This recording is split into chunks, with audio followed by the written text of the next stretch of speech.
राम राम जी साਰਿਆਂ ने उड़ान कैंपस बरवाड़ा के YouTube चैनल पर दिल की कति गहराइयां तक आपका हार्दिक अभिनंदन स्वागत। आज आप साइंस के बहुत ज़्यादा इंपॉर्टेंट टॉपिक के बारे में बात करेंगे और जो उसकी बात करा वो है मोशन यानी गति। न्यूटन क्या करते हैं, उसकी तो गति होगी, ये वो गति नहीं है भाई। ये गति कौन सी है जो आप चल रहा कि उसके बारे में बात करेंगे जी। गति के हुए, ठीक है ना। आप एक गति के हुए है और गति से संबंधित कुछ बड़े इंपॉर्टेंट अपने फैक्ट थे, उसके बारे में पहले वीडियो में आप जिक्र कर चुके हैं। जो आज आप बात करेंगे वह बात करेंगे मोशन के अंदर एक बहुत इंपॉर्टेंट अपना टॉपिक है न्यूटन्स लॉज ऑफ मोशन यानी न्यूटन के गति के नियम। न्यूटन के गति के नियम और जितना हमने थोड़ी घनी जानकारी न्यूटन के बारे में दूं तो न्यूटन तक फिजिक्स का बाप कहा जावे यानी फादर ऑफ फिजिक्स कहा जावे। Father of physics. आपने एक मूवी देखी हुई सेंसा मूवी में क्या गया है कि हर एक बाप का एक बाप होता है जिसे हम शहंशाह कहते हैं। सुना नहीं? इसी प्रकार चाहे कुछ भी हो उसका कोई ना कोई बाप जरूर हो है। इसी तरह फिजिक्स के भी एक बाप है, फादर ऑफ फिजिक्स यानी भौतिक विज्ञान के जनक। किसे कहा जाता भाई? न्यूटन को कहा जाता है। किसे कहा जाता जी? न्यूटन। कोई तो बात होगी कि न्यूटन फादर ऑफ फिजिक्स यानी भौतिक विज्ञान का क्या जान लग गया, जनक कहा जान लग गया, पिता यानी बाप कहा जान लग गया। इसने लाइट यानी जो प्रकाश है वो जो चैप्टर अपना लाइट का क्षेत्र में भी बहुत ज्यादा इंपॉर्टेंट रोल अदा किया है। ग्रेविटेशन यानी गुरुत्वाकर्षण के बारे में भी इसने बहुत कुछ बताया है और साथ में न्यूटन ने गति के नियम दिए थे यानी फिजिक्स का क्षेत्र में बहुत अच्छे काम करे हैं, जिसकी वजह से इनकी कहा जाता है फादर ऑफ फिजिक्स यानी भौतिक विज्ञान के जनक कहा जाता है। अब जहाँ पे बात करा न्यूटन ने जो गति के नियम दिए थे, अपना मेन फोकस रहेगा न्यूटन के गति के नियम। तो इन्होंने कितने नियम दिए थे भाई? कुल कितने नियम दिए थे? जिसने पहले थोड़ी घनी फिजिक्स पढ़ रखी या जो थोड़ा सा टाइम तभी तैयारी करने लग रहा है उसने इसके बारे में जरूर बेरा होगा। न्यूटन ने गति के 3 नियम दिए थे। कितने नियम दिए थे जी? 3 नियम दिए थे और उनके क्या नाम है? Newton first law of motion, Newton second law of motion और Newton third law of motion. यानी न्यूटन के गति का पहला नियम, न्यूटन के गति का दूसरा नियम और न्यूटन के गति का तीसरा नियम। तो सबसे पहले आप बात करेंगे न्यूटन ने जो गति के नियम दिए थे वो आपने कित मिले। तो इन्होंने एक बुक लिखी थी, एक किताब लिखी थी, पुस्तक लिखी थी, उसका नाम था प्रिंसिपिया। सिंपल सा यू क्वेश्चन में पूछा जा सकता है कि भाई न्यूटन के जो गति के नियम है वो हमें कहां से मिलते हैं। तो इन्होंने एक पुस्तक लिखी और उसका बड़ा प्यारा नाम है प्रिंसिपिया। इस प्रिंसिपिया बुक के अंदर हमें न्यूटन के गति के नियम मिलते हैं। और यदि बात करें न्यूटन के गति का प्रथम नियम, न्यूटन के गति का प्रथम नियम, Newton first law of motion. Newton first law of motion, Newton के गति का प्रथम नियम। अब न्यूटन ने गति के प्रथम नियम में आप बना दिए बेवकूफ, जमा बेवकूफ। किस तरह? न्यूटन ने एक बड़ी प्यारी सी बात कही जो लगभग आपने सारिया ने बेरा होगी। क्या कहा कि भाई कोई भी एक वस्तु है, मान के चलो डस्टर है, कोई भी एक वस्तु है वो जड़ा भी धरी होगी, मान के चलो अपना हाथ को ऊपर स्त्रियां धरी है, कोई भी वस्तु है जड़ा भी वादरी है वो ओढ़े में लगी आपने कब तक? जब तक उसके ऊपर कोई बाह्य बल कार्य न करे यानी एक्सटर्नल फोर्स जब तक उसके ऊपर अप्लाई ना किया जाए तब तक वो अपनी उसी स्थिति के अंदर बनी रहेगी। जैसे कि अपने डस्टर धर दिया, अब तक जब तक आप इस न्यू नहीं ठावांगे नहीं, यू अपनी जगह सरक जगह बिल्कुल नहीं सरका। और यही बात किसने कह दी? न्यूटन ने अपने गति के प्रथम नियम में। तो एक तरह से आप ये मानना तो न्यूटन ने आप बना दिए बेवकूफ बना दिए।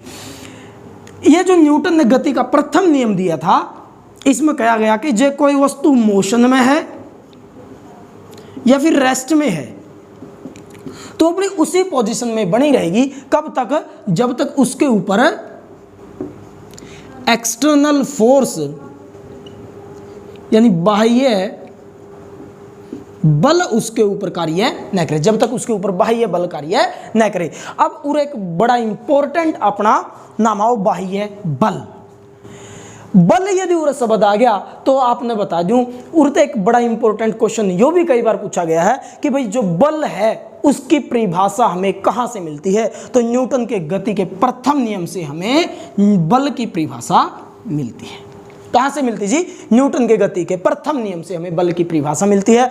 और बल की परिभाषा की यदि मैं बात करूं तो क्या होती है, जैसे कि इसने बोला कि कोई चीज मोशन में है तो मोशन में रहेगी, या यदि कोई रेस्ट में है तो रेस्ट में रहेगी। कब तक? जब तक उसके ऊपर बाह्य बल कार्य न करे। यानी बाह्य बल वह कारक है बाह्य बल वह कारक है जो किसी वस्तु की स्थिति में बदलाव करता है या बदलाव करने की चेष्टा करता है, और उसे क्या बोला जाता है? बल यानी फोर्स।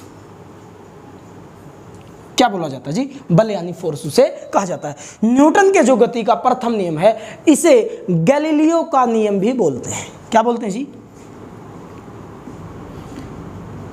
गैलीलियो का नियम, गैलीलियो की गति का नियम या फिर जड़त्व का नियम। जड़त्व का नियम, जड़त्व का नियम कह लो, गैलीलियो का नियम कह लो, या फिर न्यूटन के गति का प्रथम नियम कह लो, बात एक ही है। जो गैलीलियो है, न्यूटन तभी पहले मोशन के बारे में बताया था।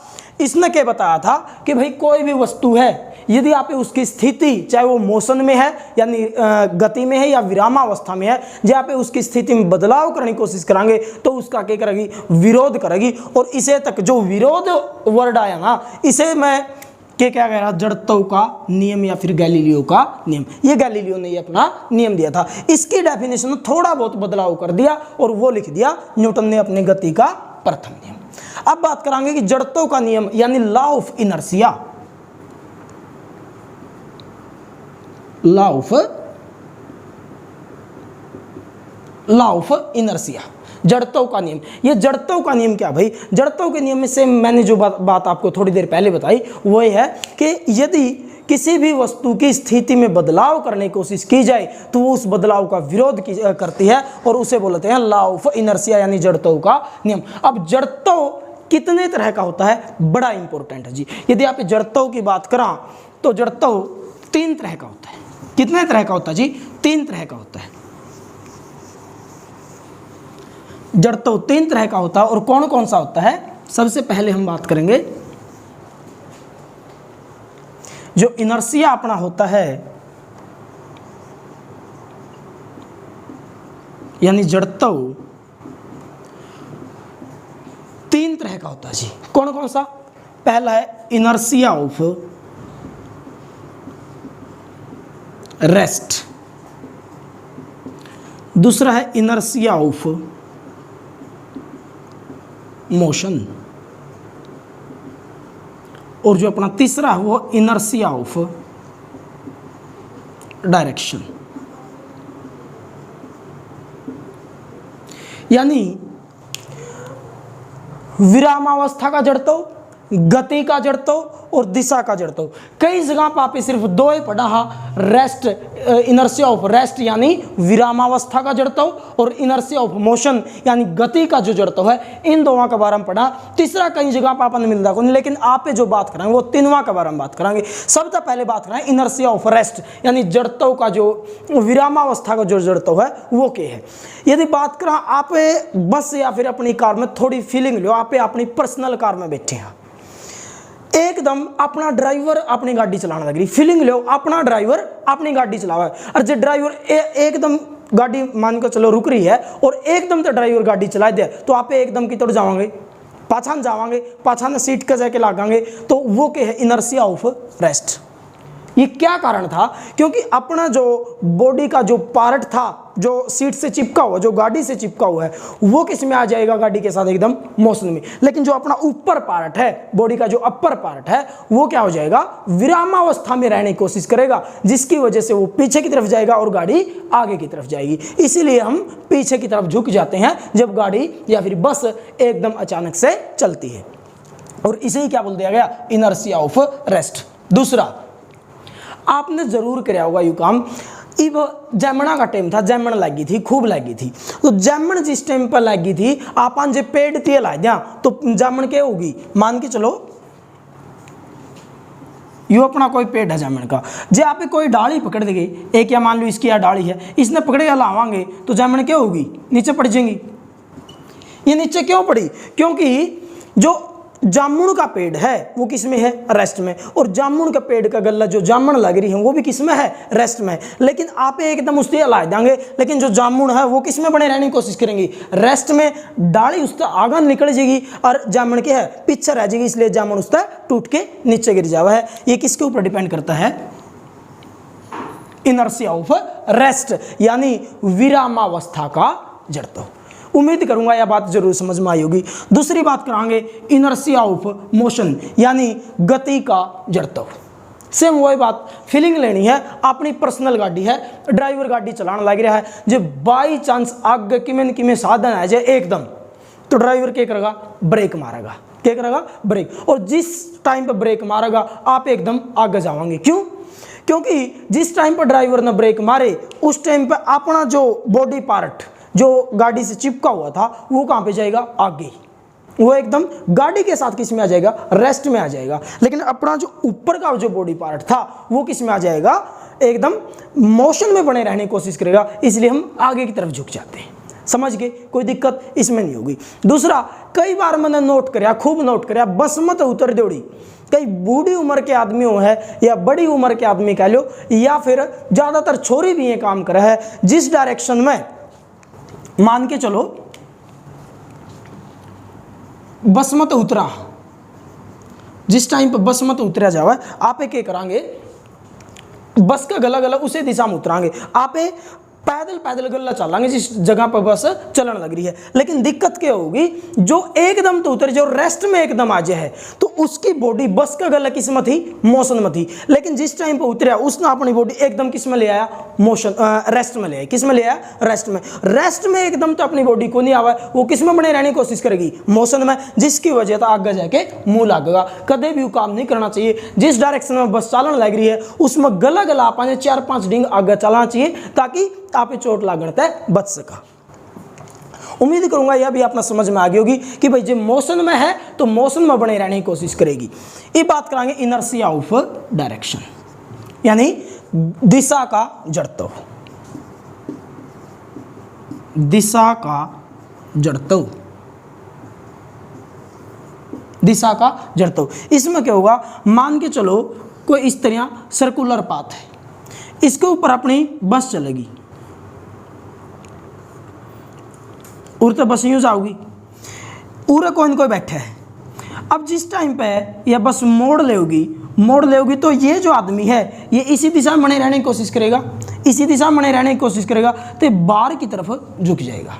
बस तो थोड़ी सी बाहर की तरफ, जैसे ही बस यूं मुड़ेगी तो आदमी थोड़ा बाहर की तरफ झुक जाऊगा, और उसे तो क्या वहाँ इनर्शिया ऑफ डायरेक्शन के क्या जाओ है? Inertia of direction. उम्मीद करूंगा तीनों के तीनों जरूर समझ में आ गए हुए, inertia of rest, inertia of motion और इनर्शिया ऑफ डायरेक्शन। यदि आप एक और बात करें, इनर्शिया ऑफ रेस्ट का एक बड़ा इंपॉर्टेंट सा एग्जांपल है। इब थोड़े दिन में क्या आ जाएंगे? जाड़े आ जाएंगे, सर्दी आ जाएंगी, तो आप अपने कंबल या फिर रजाई बाहर काटेंगे और उसने डंडा गला पिटांगे, जोर जोर से पिटांगे कि नहीं पिटांगे? जिस टाइम पे मान के चलो ये अपनी रजाई है, आप इसका मारांगे यूं, रजाई की तोड़ गई, आगा न गई, रजाई आ गई, लेकिन रजाई के अंदर जो धूल के कण थे, मिट्टी के जो कण थे, वो किस में बने रहने की कोशिश करेंगे? रेस्ट में बने रहने की कोशिश करेंगे। जैसे ही रजाई आगे की तरफ गई वो यहाँ पे रुक जाएंगे, और यहाँ पे रुकने के कारण अब यहाँ पे उनको कोई सपोर्ट नहीं मिलेंगी, इसलिए वो अलग हो जाएंगे, नीचे पड़ जाएंगे, और इसे क्या कहेंगे? Inertia of rest. तब मैं बेरा था रजाई थी आप इसी जड़ का उस टाइम पर फिजिक्स का यूज करने लग रहे हैं। अब आगे बात करेंगे न्यूटन के गति का दूसरा नियम। न्यूटन के गति का दूसरा नियम, दूसरा नियम पढ़ने तो पहले आप मोमेंटम की बात करांगे, संवेग की बात करांगे। आपन बेरा होना चाहिए कि मोमेंटम आखिरकार क्यों है। मोमेंटम यानी संवेग।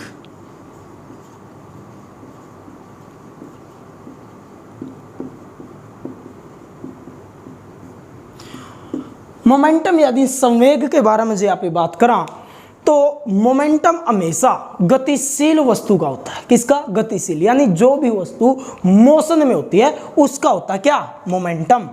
उसका क्या होता है? मोमेंटम यानी संवेग। इसमें देख रहे हो वेग वर्ड और वेग अपन ने पिछली वीडियो में अच्छा तरीके से पढ़ा है। तो जो भी वस्तु वेग में हुआ है उसकी क्या कहेंगे यहाँ पे? अब भाई वो किस में है? संवेग में। संवेग किसके बराबर होता है? पी के द्वारा इसको नोट किया जाता है, ध्यान रखना है। संवेग को पी के द्वारा नोट किया जाता है और ये गुणनफल हुआ है मास गुणा में वेग। किस किस का गुणनफल होता है? मास यानी द्रव्यमान और वेग का। मास एम का मतलब हो गया मास यानी द्रव्यमान और वी क्या होता है? वेलोसिटी यानी वेग। यदि पूछा जाए कि जो अपना मोमेंटम है, संवेग है, वो किसका गुणनफल होता है? मास इंटू वेलोसिटी यानी द्रव्यमान और वेग का गुणनफल क्या कहलाता है? संवेग कहलाता है। क्या कहलाता है जी? संवेग कहलाता है। और यदि इसके ऐसा यूनिट के बारे में बात करा तो आप सभी ने बेरा होगा, द्रव्यमान जो अपना होता है मास, इसकी ऐसा यूनिट क्या होती है? किलोग्राम। क्या होती है जी? किलोग्राम, के जी। वेलोसिटी अपना वेग की क्या होती है? एम मीटर पर सेकंड। क्या होती है? मीटर पर सेकंड। किलोग्राम मीटर पर सेकंड किसकी ऐसा यूनिट होगी? वेग संवेग की। किलोग्राम मीटर पर सेकंड ऐसा यूनिट ऑफ मोमेंटम यानी संवेग का जो एसआई मात्रक है वो क्या है? किलोग्राम मीटर पर सेकंड। बहुत बार पेपर में पूछा गया है कि संवेग का एसआई मात्रक क्या होता है? किलोग्राम मीटर पर सेकंड होता है। यदि आप बात करें इसके डायमेंशनल फॉर्मूला यानी विमीय सूत्र के बारे में, तो इसका डायमेंशनल फॉर्मूला आपने बेरा होगा MLT। पिछली वीडियो में बड़ा डिटेल तक MLT के बारे में बता रखा है, वो एक बार जरूर देख लियो। M का मतलब होता है मास, L का मतलब होता है लेंथ, T का मतलब होता है टाइम यानी द्रव्यमान, लंबाई और समय। जो द्रव्यमान की बात करें किस में मापांगे? किलोग्राम में मापांगे। इस मापन कड़िया किलोग्राम दिखा है? बिल्कुल, यूरिया। किलोग्राम की पावर कितनी है? 1। तो M की पावर भी कितनी होगी? 1। L लेंथ, लंबाई। लंबाई ना आप किस में मापांगे? मीटर में। यहाँ पे मीटर है, बिल्कुल ये रहा। किस तरह आयु? किलोग्राम मीटर पर सेकंड। आप इन बोल उसका स्थिति, क्योंकि सेकंड नीचे है, ऊपर लेके जाओ तो माइनस का 1 हो जाएगा। इसमें मीटर दिखा, बिल्कुल। मीटर की पावर कितनी है? 1। M1 L1। T टाइम यानी समय। समय किस में मापांगे? सेकंड में। और सेकंड की पावर कितनी है? -1। कितनी है जी? -1। तो संवेग का जो डायमेंशनल फॉर्मूला विमीय सूत्र होता है वो क्या होता है? M1 L1 T-1। ये क्या होगा? विमीय सूत्र होगा किसका? संवेग यानी मोमेंटम का। आगे बढ़ते हैं जी। संवेग याद रखना है, आगे बड़ा काम आऊगा। अब आप बात करेंगे न्यूटन के गति का दूसरा नियम, क्योंकि आपने संवेग जहां तक पढ़ा है, संवेग आगे बड़ा काम आऊगा न्यूटन की गति के दूसरा नियम में। न्यूटन के गति का दूसरा नियम, इसमें क्या बोला गया है कि जो संवेग होता है वो लगाए गए बल के हमेशा क्या होता है? समानुपाती होता है। क्या होता है भाई? समानुपाती। F डायरेक्टली प्रोपोर्शनल है rate of change of momentum, यानी जो संवेग में परिवर्तन की दर है वो लगाए गए बल के क्या होती है? समानुपाती होती है। और आप इसने इस तरह लिख कहा चेंज इन मोमेंटम यानी संवेग में परिवर्तन की दर। और यदि परिवर्तन की दर है तो d/dt द्वारा डिनोट करेंगे। और किसमें? संवेग में परिवर्तन की दर। तो संवेग है तो p लिख का इस तरह डायरेक्टली प्रोपोर्शनल किसके? लगाए गए बल के। तो आप इस तरह इसने लिख कहा। तो F is directly proportional dp/dt। और थोड़ी देर पहले पढ़ा था जो मोमेंटम है P किसके बराबर है?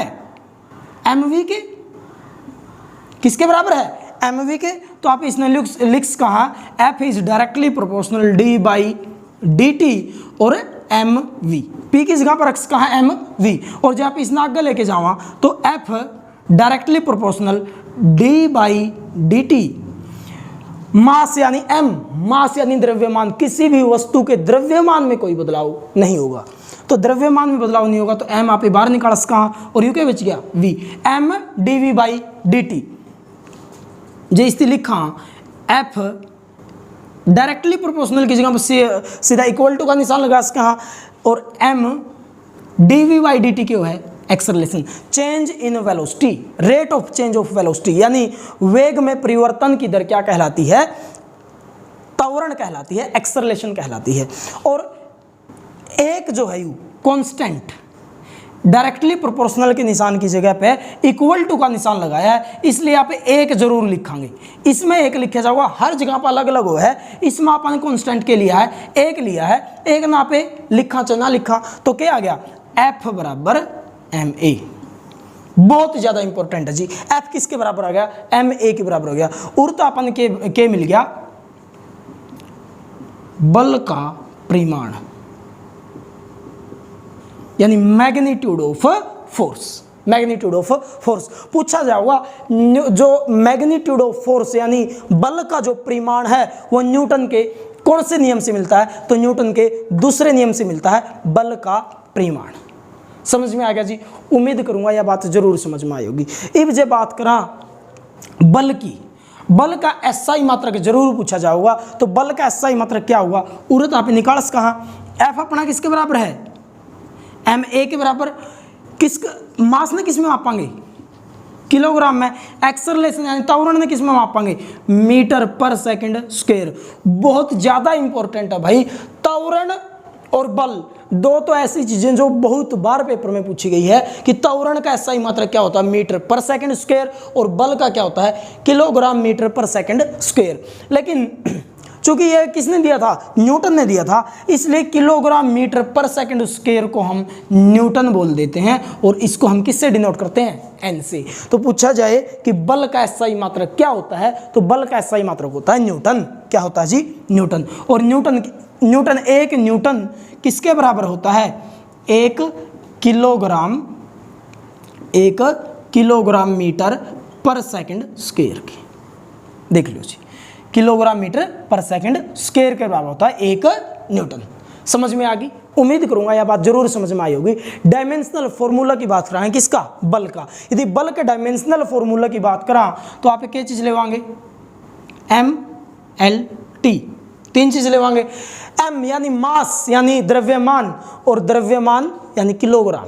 इसमें किलोग्राम है, बिल्कुल है। किलोग्राम की पावर कितनी होगी, एक।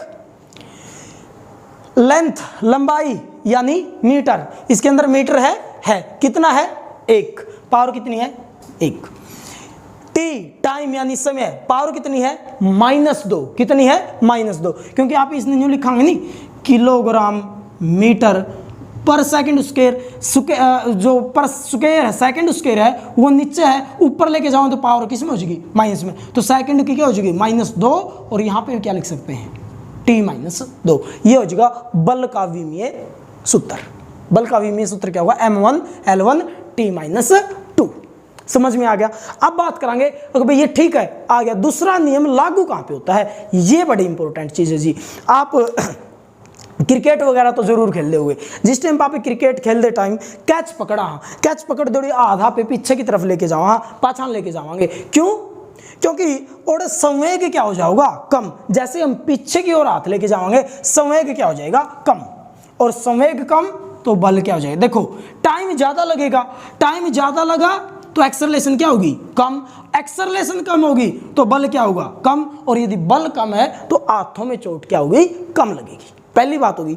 दूसरा, जो अपनी ट्रेन होती है, ट्रेन के जो डिब्बे आपस में जहाँ पे जुड़े होते हैं, जॉइंट होता है, वहाँ पे क्या होता है, रबड़ लगा होता है। दोनों डिब्बों में क्या लगा होगा, रबड़। वो रबड़ क्यों लगाया जाता है, क्योंकि जब ट्रेन रुकती है, रुकने के बाद पहले रबड़ आपस में मिलता है, उसके बाद डिब्बे। रबड़ आपस में मिलता है तो उसमें क्या लगेगा, टाइम ज़्यादा लगेगा जी। टाइम ज़्यादा लगा तो वेलोसिटी कम तो एक्सेलरेशन कम तो बल कम, और यदि बल कम लगेगा तो एक डिब्बा दूसरे डिब्बे के ऊपर चढ़ने तय बच जाऊगा।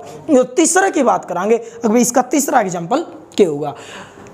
छोरी लगभग क्रोकरी का सामान खरीदने जरूर जानते हो, कप और प्लेट। जिस टाइम पे आप क्रोकरी का सामान खरीदने जावा तो जो दुकानदार है वो हमेशा उसके ऊपर अखबार की लपेट के देगा, अखबार हमेशा लपेटेगा। क्यों?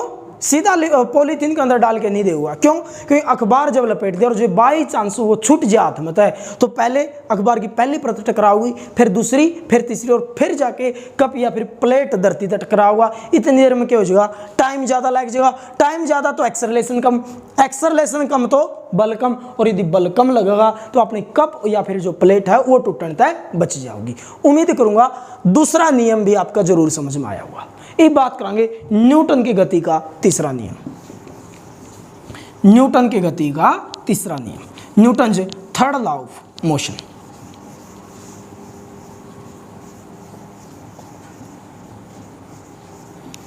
न्यूटन के गति का तीसरा नियम।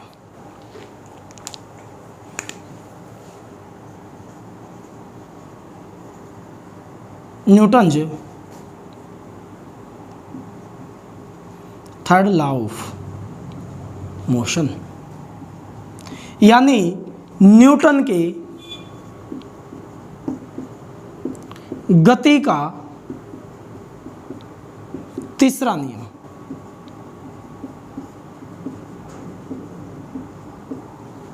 यदि न्यूटन के गति का तीसरा नियम की बात करें, न्यूटन ने गति का तीसरा नियम में बताया है कि जब भी कोई कार्य होगा, जब भी कोई एक्शन होगा, उसके इक्वल एंड ऑपोजिट हमेशा रिएक्शन होती है। और ये किसने बोला? न्यूटन ने अपने गति के तीसरे नियम के अंदर। जैसे कि जो कोई गाय खड़ी है और जहाँ पे गाय का पाछा हाथ लगा दिया, आपने हाथ लगा इस डायरेक्शन में और गाय मुंह पर लात मारेगी अपनी इस डायरेक्शन में, तो आपने एक्शन किया था, गाय ने कह दी रिएक्शन। और यही क्या है न्यूटन की गति का तीसरा नियम। Action always be equal to reaction but in the opposite direction। इसलिए माइनस का निशान यहाँ पे लगा देंगे। जहाँ पे बात करूँ तो फोर्स मान के चलो ए से बी की तरफ लगी तो वो हमेशा फोर्स के बराबर होगा, लेकिन वो के बी से ए की तरफ, और माइनस का निशान इसलिए कहा है क्योंकि अपोजिट डायरेक्शन के है, अपोजिट है। इक्वल होगी लेकिन अपोजिट होगी, इसलिए इसी को क्या बोलेंगे? न्यूटन की गति का तीसरा नियम। क्या बोला जाएगा? न्यूटन की गति का तीसरा नियम। और ये यूज कहाँ पे होता है? बड़ा इंपॉर्टेंट जी। सबसे ज्यादा आपने बता दी न्यूटन के गति के जो नियम है वहां से एग्जाम्पल के द्वारा ज्यादा पूछा जाता है कि भाई जो यू एग्जाम्पल है यू न्यूटन की गति का कौन सा नियम है?